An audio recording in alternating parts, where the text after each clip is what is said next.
Hi all, तर सगळ्यांना नमस्कार. तर मी आज चपातीपासून मसाला पापड बनवत आहे. तर तुम्ही पण नक्की ट्राय करा. आपण सकाळचे राहिलेल्या चपात्या पण कोण कोण नाही खात, तर तुम्ही ही पद्धत नक्की ट्राय करा आणि आवडलं तर लाईक, शेअर आणि सबस्क्राईब पण करा. तर मी इथं कमी फ्लेमवर चपातीला आपल्याला मस्त असं कडक करून घ्यायचं आहे. फ्लेम एकदम कमीच करून घ्यायचं. त्याच्यावरती लागणारं साहित्य कांदा, टोमॅटो, कोथिंबीर आणि इथं मी फरसाण घेतलेलं आहे. आपल्याला जे आवडतं ती वाला फरसाण आपण इथे टाकू शकतो.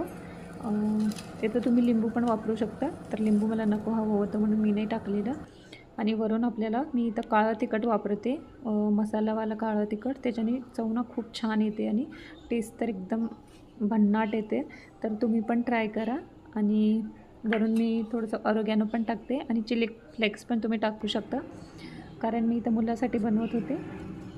तरी तर माझा मुलगा तर एवढा आवडीनं खातो की रोज बनवायला सांगतो. तर तुम्ही पण ट्राय करा. तर ह्याचं क्रंच तुम्ही बघू शकता किती क्रंच असं झालेलं आहे, कारण आपण त्याला एकदम कमी फ्लेमवर भाजून घेतलेलं आहे चपातीला.